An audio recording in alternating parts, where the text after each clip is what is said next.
Há cães que as pessoas dizem, este cão só falta falar. E às vezes é porque o cão, o olhar transmite uma espécie de entendimento com as pessoas.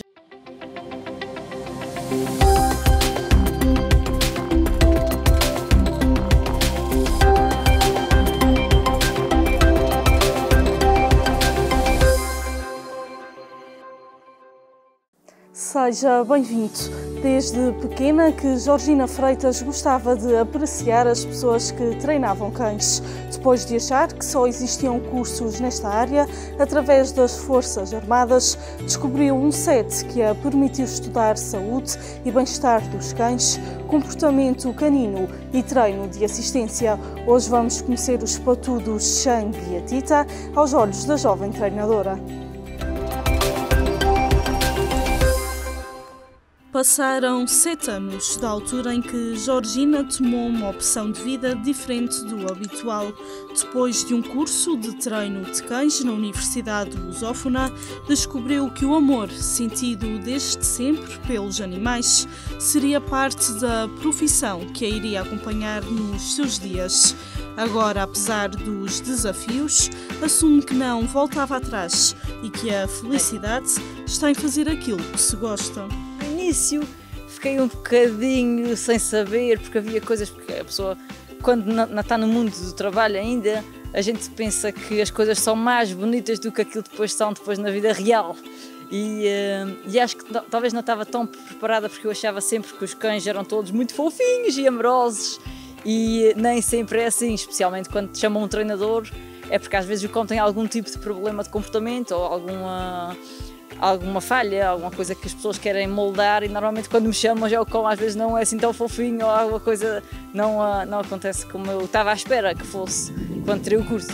Como treinadora de cães, opta por usar o treino de reforço positivo, que não é nada mais, nada menos do que dar autoestima ao animal e compensá-lo por fazer os exercícios da melhor forma, algo diferente do que normalmente é usado, como os treinos de força com recurso a estranguladoras, por exemplo. Eu uso um clicker, que é um marcador de comportamento, e nós fazemos a associação da comida ao clicker. Isso é mais ou menos o que o Pavlov fazia quando tocava o sininho e o cão começava a babar-se. E o que fazemos é associamos a comida ao som e depois associamos o som a um comportamento. Portanto, acaba por ficar as três coisas interligadas e ajuda o cão, aumenta a capacidade de resposta do cão em um período de tempo mais pequeno. Portanto, realmente o que há hoje em dia de melhor que existe para o treino de cães, é com reforço positivo. E há quem diga, por exemplo, que se treinar cães fosse à força, se os treinos fossem feitos à força, as baleias não eram treináveis. E isto é verdade, normalmente é quase mais pessoas, se não forem, se vão trabalhar, não recebem o ordenado, a pessoa deixa de ir trabalhar, não é? Portanto, há sempre uma maneira boa de espicaçar a pessoa para fazer aquilo que a gente quer, não é? E é a mesma coisa que os cães, é dar-lhe alguma coisa em troca. Neste caso usamos muito a comida, porque a maior parte dos cães gostam muito de comida, mas há cães que gostam muito de bolinhas, por exemplo, cães de canil gostam mais de festas, são muito mais carentes de uma festa do que de comida, e tudo depende daquilo que o cão gosta mais, é aquilo que se usa para fazer o treino. Em cada treino são usados gestos que acabam por ser reconhecidos pelos cães mais facilmente do que a voz. Estes sinais são depois transmitidos aos donos. Os cães desde muito cedo, desde que se deixaram de ser lobos, passaram a ser cães, há milhares de anos atrás, não é? Eles foram-se adaptando ao homem e isto deu-lhes uma capacidade de ler o corpo humano, de ler os movimentos do corpo. E então os cães são muito bons a ler tudo que seja expressões físicas. Por exemplo, há cães, é muito frequente nos cães, por exemplo, da lavoura, os cães das vacas, que os donos olham só para a carrinha e o cão salta para a carrinha. Eles nem sequer precisam dizer nada, é o corpo, ele já está tão preparado para isto que não precisa que lhe digam nada. E normalmente o que eu uso, por exemplo, nos meus treinos, eu uso sempre um sinal antes da voz, porque o cão tem a tendência a perceber melhor os sinais físicos do que a voz. Portanto, a voz é um passo que vem depois, é uma coisa que vem mais tarde. Existem diferenças no tempo de treino de cada cão. Há casos específicos. Nos cães mais pequenos e normalmente de casa, as dificuldades podem ser maiores. Em exemplo, a sua mais recente cadela, a Tita. É uma cadela de casa que foi treinada para fazer xixi na rua, foi treinada para não vir pedinchar na mesa, está a ser treinada neste momento para ir para o seu lugar, para a sua cama, para não pensar que a casa é toda dela e depois rosna aos gatos, rosna aos outros cães, não deixa ninguém vir para o sofá porque acha que é tudo dela. E assim a gente estabelece um espaço para ela e ela percebe que aquele é o lugar dela e não tem que estar a defender todos os outros. Ela também fez um bocadinho de treino, porque ela pedinchava muito à mesa a comida e agora já está mais calma, mas claro que tudo é um processo evolutivo. O Shank foi o primeiro cão que Georgina treinou e por isso ganha destaque no logotipo da sua empresa, mas também no seu coração. É de maior porte e normalmente está mais no quintal, o que influencia as suas características e plano de treino. Considerado um cão ágil e inteligente, já sabe fazer de tudo um pouco, conhecido por adorar brincar com a sua bola. É o tipo de cão de rua. É um cão que vai a casa, mas dorme na rua, vai à sua casota, tem o seu espaço na rua, portanto é um cão menos dependente, é muito mais independente, brinca sozinho, entretém-se sozinho durante muito mais tempo e é um cão que tem outros problemas, que é os problemas típicos dos cães grandes, que são, ele puxava muito à trela quando era um cão assim mais novo, entretanto a gente já o treinou, já perdeu isto. E era muito glutão, ele era capaz de comer uma saca de ração quase se ela aparecesse.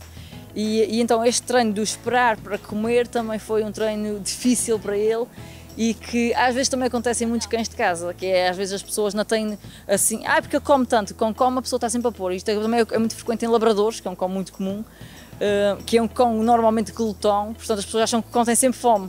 Mas às vezes não é, aquilo é gula, é aquela necessidade de comer, eles gostam de comer. Todos os dias é recompensada pela ligação que cria com cada um dos cães. Ou não fosse essa, a força que a motiva nesta profissão. Com a quarentena, os problemas também chegaram aos animais. Há muitos cães que têm ansiedade de separação, também um problema de comportamento grande que se agravou com a quarentena, com o facto dos donos estarem muito tempo em casa. Quando houve a separação, houve uma espécie de ansiedade de separação em alguns cães, que eles estavam tão habituados a estar com o dono ali todo o dia, que aquele separar foi doloroso para eles. E isto é mais frequente ou em cães que já sofreram abandono antes, ou em cães que se tornam mais dependentes. Por exemplo, normalmente em cães mais de porte pequeno, talvez, que são cães mais dependentes das pessoas. Os cães de porte grande, normalmente as pessoas também não têm muito esta atenção, porque são cães aqui na terceira, as pessoas têm muitos quintais e o cão fica na rua e vem, e não sei o quê, o cão brinca, o cão cava, o cão faz a sua vida e, portanto, a pessoa não tem muito esta noção desta ansiedade de separação. Nos cães pequenos nota-se mais. Além do treino de cães, existem outras vertentes neste trabalho por conta própria. Também tenho hotel, que é quando as pessoas vão de férias e os cães vão para a minha casa. Na verdade não é um hotel de cães, é a minha casa e eles ficam como se fossem os nossos cães, ficam lá com os nossos. Por isso temos sempre uma lotação sempre mais pequena do que se fosse um hotel. E tem também o pet sitting, que também é muito frequente, especialmente em pessoas que têm mais do que um cão. Ou cães de porte grande, que preferem que o cão fique em sua casa e seja eu a ir lá a tratar dele, brincar com ele e fazer aquela parte, às vezes, por exemplo, a pessoa tem vários cães pequenos, mudar os resguardos, é preciso passar ali um mapazinho na cozinha para limpar aqueles cheiros, tratar deles, escová-los, estas coisas assim. Às vezes é mais fácil ser eu a ir à casa das pessoas e fazer isto. Também tenho os passeios, que os passeios são importantes para os cães todos e há pessoas que não têm tempo para dar estes passeios. Nos últimos tempos existem serviços que têm sido mais procurados. O daycare, que é os cães ficam em casa muito tempo, umas 8 horas quando os donos vão trabalhar e para evitar estes tais problemas de ansiedade de separação ou destruição da casa ou excesso de ansiedade quando o dono chega, o que eu faço é os cães vêm ter comigo durante algumas horas por dia, ou passeamos, ou brincamos à bola, ou brinca com os outros cães que lá estão e o cão aquilo ajudou a relaxar. Ele brinca, ficam relaxados quando o dono chega à casa, já é tudo muito diferente, estão muito mais calmos, não destruíram a casa, não fizeram xixi, já é tudo muito diferente e aquele processo todo, quando os donos chegam à casa, aquela euforia extrema já não existe e ajuda os cães a não estarem aquele tempo todo sozinhos e é bom para eles.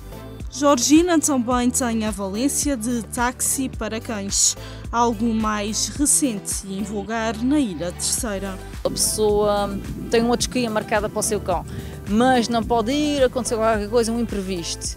Ligam-me e eu levo o cão à desquia, depois o dono vai buscar, ou por exemplo a pessoa que tem as vacinas.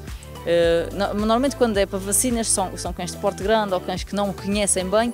Eu gosto sempre que os donos venham porque eu faço o serviço de táxi, no entanto o dono é que acompanha o seu cão. Também acontece que pessoas não têm carro, mas que têm um cão, e então precisam de levar o cão à desquia ou a um passeio, até aquelas caminhadas que se faz, também acontece, pessoas que querem levar o cão mas não têm carro. Então faço o serviço de táxi e levo-os ao sítio que elas querem ir e depois espera, vem, conforme a pessoa prefere ou lhe dá mais jeito.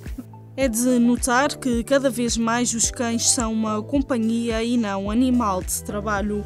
Há uma grande preocupação com o seu bem-estar. Estes animais são essencialmente escolhidos pelos casais mais novos, pelas crianças ou pessoas idosas. Há cães que as pessoas dizem, este cão só falta falar.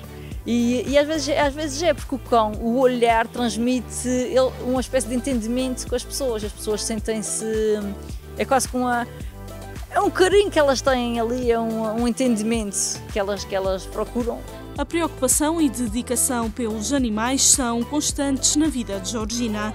A cada dia luta para que estes verdadeiros companheiros não sejam abandonados e muitas vezes acolhe-os na sua casa para que tenham um maior conforto.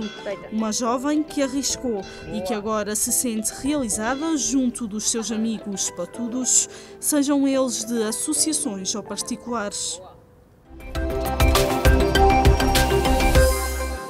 Georgina Freitas apela ainda a que as pessoas não recorram a um treinador de cães só depois do animal ter algum problema. É importante apostar e investir na prevenção. Desta forma, com uma mensagem especial de que os animais são companheiros para a vida, terminamos o programa de hoje. Até amanhã.